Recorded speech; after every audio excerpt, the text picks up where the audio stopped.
Ah, si seulement c'était pas prévu comme une série pour gamins à la base. Cet épisode a un côté un peu frustrant parce qu'il est très réussi sur pas mal de points. Allez pas croire une seule seconde que j'ai pas aimé.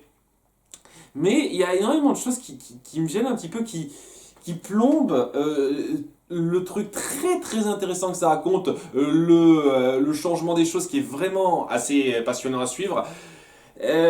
Parce que il faut que ce soit pour gamins, il faut simplifier des choses et mettre en avant des situations comiques légères. Et ça me gêne beaucoup parce que si vous aviez eu l'audace d'éviter ces trucs-là, vous auriez créé quelque chose de très fort.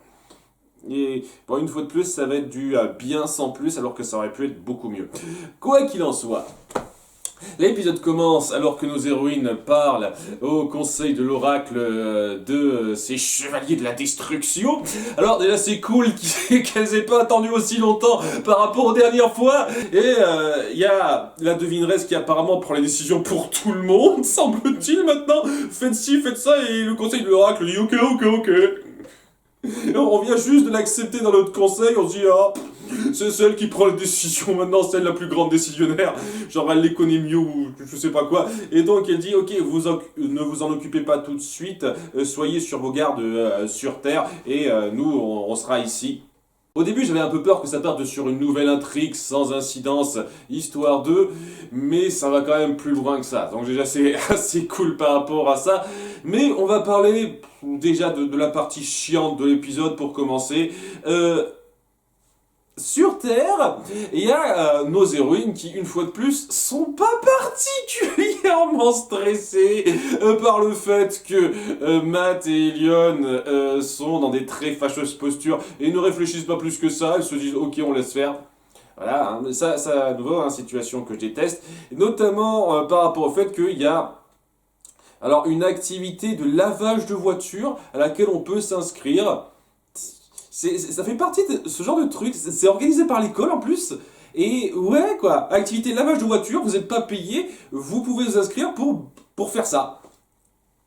Et l'exploitation de mineurs, hein, c'est trop ça. C'est comme dans l'épisode 5 de la saison 1, avec cette espèce de journée d'aide où on s'occupe de divers travaux, là. C'est de l'exploitation de mineurs, ça. Je comprends pas comment cette école n'a pas eu de putain d'attaque en justice. Mais ouais, quoi, elles sont... Il y en a qu'on force un petit peu à s'inscrire. Il y a Cornelia qui est très sympathique, qui dit oh ça m'énerve de faire ça mais mes parents m'ont obligé. Alors tiens je vous inscris vous aussi Irma et Tarani parce que merde. Ok, tandis que oui on force Will à le faire, et je sais pas, Aileen y va parce que ça lui plaît un petit peu, semble-t-il, je sais pas trop. C'est histoire que toutes nos héroïnes soient là. Et ouais, quoi, l'histoire de sur Terre, ça va être ça, cette histoire de lavage de voiture. Il va y avoir tout un tas de délires comme quoi, il faut qu'on s'esquive sans qu'on nous voit, parce que c'est important qu'on se fasse pas coller pour ça. Et je trouve ça chiant. C'est dingue, quoi. Il y a la grande menace principale qui est super intéressante, vraiment. Et à côté de ça, vous foutez cette mini-intrigue de merde chiante. Sur, il faut qu'on s'esquive du lavage de voiture. Et c'est genre leur préoccupation principale du moment, alors qu'il y a quelque chose de super grave qui se passe en ce moment. Et je dis pas par rapport à l'intrigue principale de l'épisode, je dis par rapport au nouveau statu quo. Mais non, hein, ça, elles y réfléchissent pas trop. Et on va plutôt se centrer sur le fait que Cordelia est un peu narcissique. Elle veut que les autres fassent le travail pour elle. Elle a tendance à penser à sa pomme. Ce qui est un petit peu vrai. On l'a vu ça à quelques reprises avant, mais c'était pas à ce stade-là. Il faut qu'on appuie un petit peu ce trait de caractère chez elle pour bien dire regardez comme elle est narcissique, on va se centrer un petit peu là-dessus. Ça va être un peu ça, puisque Cornelia sera notre héroïne principale de l'épisode. Ouais, ça c'est un truc, on fait progresser les choses, mais à chaque fois qu'il faut qu'on mette toujours un personnage en avant. Je trouve pas ça mauvais, disons juste que j'espère que quand même, à un moment donné, on fera en sorte que tout le monde sera mis en avant de façon un peu égale. Et c'est juste que ça devient un petit peu la formule. Alors, on va passer à une autre après. Alors à qui? Je pense que ce sera Aileen normalement dans la logique des choses. L'épisode suivant sera centré sur Aileen. Si je me trompe pas, ça devrait être ça. Donc Il y a ça, hein, à prendre en compte, il y a ce côté un petit peu formule autour d'un personnage qui doit être fait à chaque fois. Histoire de dire. Donc, ouais, on sent sur le fait qu'elle est un peu trop narcissique dans cette activité-là, et ça va jouer un rôle plus tard, et... Je vois pas l'intérêt. Il y aura tout un passage où Blunk devra les chercher et où elles devront essayer de donner le change dans une mise en scène complètement ridicule où il arrive vaguement, et je dis bien vaguement, à faire croire qu'elles sont là en ayant leurs chaussures. Donc elle fait croire qu'elles sont derrière une voiture et il imite leur voix et apparemment ça donne le change. On croit vaguement qu'ils sont là. Vaguement. Mais malgré le fait qu'on ait mis en scène tous ces petits trucs là, malgré le fait qu'on ait mis en scène toute une histoire avec le père de Will, puisque maintenant il fait partie du paysage, celui-là, et il y a une espèce de petit conflit avec sa mère qui est pas contente que son père frime devant elle, alors que s'il les a quittés pendant plusieurs mois faciles. Et donc, il y a ce truc-là que je trouve pas intéressant. Je dis pas que ça colle pas à une certaine réalité, quoi. Le père absent qui essaye de bien se faire voir avec sa super voiture, essaye de faire son intéressant. Je dis pas que c'est pas réaliste ou quoi que ce soit, mais je trouve pas ça super intéressant. Mais vous voyez quoi, à un moment donné, vers la fin, elles se disent, quand elles doivent repartir à Kandrakar, pas à Meridian, à Kandrakar, elles doivent elle trouve une excuse pour partir en disant quoi, genre, vas-y papa, emmène-nous faire un tour. Tout le monde est à peu près d'accord avec ça. Il y a personne qui les empêche de partir faire un tour. Et au moment où il les envoie faire un tour, elle trouve une excuse à la con pour toutes se barrer. Genre, on va aux toilettes, tout ensemble. La blague. Et ouais, malgré le fait qu'elles aient trouvé toutes ces bonnes excuses pour partir, malgré ça, à la fin de la journée, on leur dit, mince, vous avez pas assez travaillé les filles. Vous avez été un peu trop absente, alors merde, on vous colle à la fin. Vous êtes punis, vous allez devoir nettoyer un bus en plus des autres, parce que vous n'avez pas assez bossé. Dans cette histoire de lavage auto par volontariat, on vous force à travailler davantage, malgré le fait que vous vous êtes montré à plusieurs reprises et que vous avez quand même un peu travaillé. Sérieusement, c'est une école de merde, hein. Je suis bien content de ne pas être tombé dans une école comme ça, parce que vraiment, c'est affligeant. C'est affligeant. Donc, il y a ça qui est super chiant et c'est vraiment dommage parce que globalement, en termes d'intrigue principale, on a quelque chose de très bien. Puisque, parallèlement, à Kandrakar, il y aura les Chevaliers de la Vengeance qui feront irruption pour s'attaquer au palais, tandis que, une fois de plus, sa devineresse sera cachée sous... cette fausse identité. Et au départ, ils essayent de lutter vaguement contre ça. Ouais, on montre que le conseil de l'oracle est pas super doué. On sent que c'est des vieux, quoi, qui ont plus la force de leur âge. Et ouais, ils arrivent pas à grand chose, ils résistent pas très longtemps. Et on joue sur... Donc la vieille blonde qui était une ancienne gardienne qui a de plus en plus peur avec la situation en cours et la devineresse essaye de la manipuler mentalement en jouant sur son désespoir. Et oui, c'est ça l'autre sentiment négatif qui alimentait le mec de glace là. Parce qu'on va se centrer sur lui, et grâce à ce super désespoir qu'elle arrivera à nourrir de façon un petit peu facile, je trouve, mais on va dire que c'est grâce au cœur de Meridian. Voilà, grâce au cœur de Meridian, elle est arrivée à la manipuler plus facilement, on va dire. Je sais pas. Et grâce à ça, elle arrivera à lui faire ressentir de plus en plus de désespoir et ça fera grossir de plus en plus le mec de glace. Parce que plus il devient fort, plus il devient gros celui-là. Et donc, lorsque nos héroïnes arriveront et qu'elles les combattront, elles auront beaucoup de mal face à ce type. Seulement, voilà, elle aura tellement alimenté la peur et le désespoir de l'autre fille, je sais plus, on a dit son nom à quelques reprises, je m'excuse, quoi, c'est la vieille blonde, on va le dire. Je suis désolé, hein, j'ai pas retenu son nom. Et Nerissa aura tellement influencé la vieille blonde qu'elle finira par lui laisser prendre la décision d'utiliser le pouvoir des auras mères, donc les orbes d'aura qu'on avait vu dans l'épisode 2 qui correspondent au pouvoir de nos héroïnes. pour avoir tout le pouvoir pour elle et s'en charger, parce que pour elle, elles n'ont pas assez d'expérience, elle alimente la peur qu'elle a, malgré le fait que bon, elles ont à peine commencé leur combat, et je sais pas, le fait qu'elle lui parle de façon aussi insidieuse, Nerissa, enfin la devineresse, puisqu'elle est sous forme de devineresse, ça devrait la faire un peu tiquer. Elle est un petit peu coconne, la vieille blonde, à nouveau, hein, peut-être qu'il y a le fait qu'elle a le cœur de Meridian sur elle, c'est ça qui lui donne plus d'influence, j'en sais trop rien. À cause de ça l'amènera à avoir une très grande peur et même faire preuve de trahison envers ce qu'ils essayaient de faire. Et c'est le sentiment négatif, peur, trahison, je ne sais pas exactement, qui fera que Nerissa pourra la contrôler. Alors le truc qu'ils ont essayé de faire, c'est de la faire contrôler toutes les anciennes gardiennes. Donc il y a la grand-mère de Eileen et une autre qu'on n'a pas vue, peut-être qu'elle est morte celle-là aussi, je sais pas trop. Donc est-ce que à un moment donné on va essayer de la montrer contrôler la grand-mère de Eileen?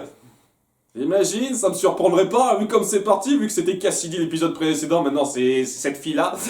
Donc...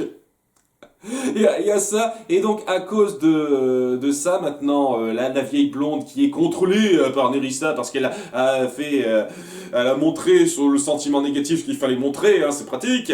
Elle essaye de combiner toutes les auras entre elles et de les faire rentrer dans le cœur de Meridian. Alors le truc très bizarre par rapport à ça, dans la mise en scène, que j'ai du mal à comprendre, c'est que cette espèce de grosse aura qui est créée donc en combinant les 5 pouvoirs tombe non pas dans le cœur de Meridian qui est genre à 50 cm, hein, c'est à 50 cm de là, mais ça tombe sur Cornelia.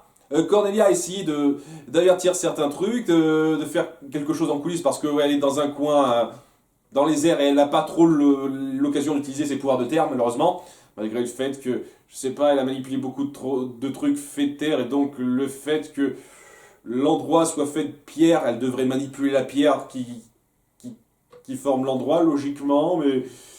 ok, c'est un détail, ça c'est vraiment pas grand chose.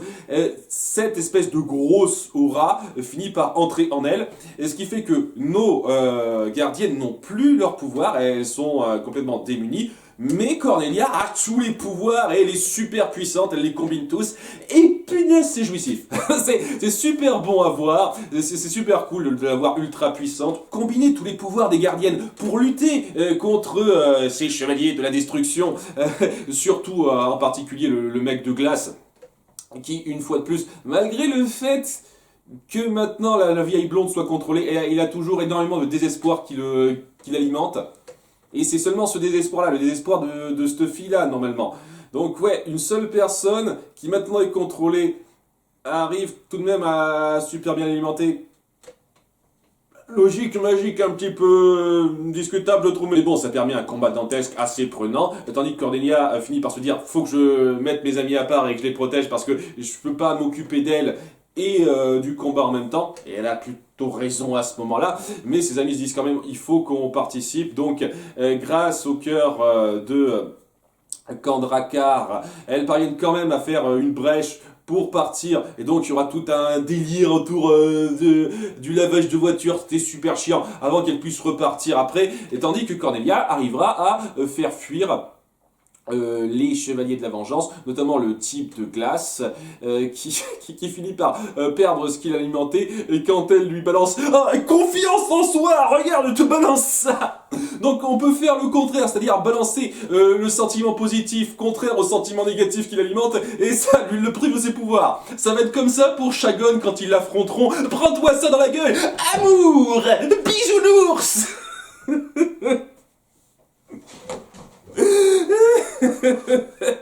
Bon, c'est des détails mis à part, c'est quand même très sympathique. Et donc, après avoir battu tout le monde, il y aura Nerissa qui fera un peu des siennes. Déjà, elle arrivera à se lier psychiquement aux autres privés de l'oracle qui essaieront d'ériger une nouvelle barrière pour empêcher un petit peu... pour protéger un petit peu leur ville. Bon, ils peuvent refaire ça, c'est cool. Je comprends pas pourquoi ils l'ont pas fait plus tôt. Je sais pas, avec cette super sorcière aux commandes, etc., Phobos qui a manqué de se barrer, vous auriez pu vous dire, tiens, on va peut-être essayer de refaire une barrière maintenant. Il faut qu'il y ait cette crise qui vienne pour qu'ils se disent le contraire. Petit détail, c'est pas grave. Et étant donné qu'ils font confiance à la devineresse, ils disent viens, mets-toi dans notre cercle, et paf, la devineresse et la vieille blonde, qui est sous son contrôle, maintenant arrivent à les avoir par surprise grâce à ça, avec leur onde négative, et donc ils les enferment dans une espèce d'orbe, et où ils deviennent des spectres, je sais pas trop quoi. Enfin, ça les met hors jeu pendant un petit moment, et j'imagine qu'à la fin de l'histoire, ils seront sauvés. Truc comme ça. Donc oui, la révélation de Nerissa en tant que devineresse, qui met enfin en jeu tous ses plans, c'était plutôt cool. Ah ouais, je nie pas, hein, c'était plutôt bien fait, plutôt intense.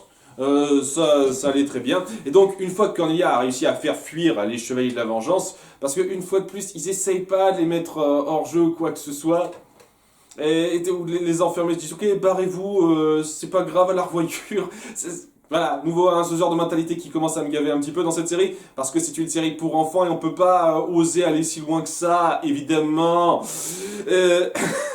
Elle se pose et on a un petit moment où la devineresse essaye de jouer sur son côté narcissique. Ah, on a vu que t'es super forte, tu pourrais t'en charger toute seule. Et à nouveau, ouais, elle peut contrôler une fille qui a tous les pouvoirs de Kandrakar, de la même façon qu'elle a réussi à contrôler d'autres personnes. Sérieusement, quoi, ça me saoule, ça. Ça me saoule qu'elle soit aussi puissante, même après avoir absorbé les pouvoirs d'Elion, merde. Donc ouais, elle commence à avoir un début de contrôle sur le narcissisme de Cornelia pour pouvoir avoir un peu en son pouvoir, mais c'est là que ses amis arrivent en disant que c'est bon, elle n'est pas totalement narcissique, elle lui arrive de penser aux autres et ça la fait sortir de son état.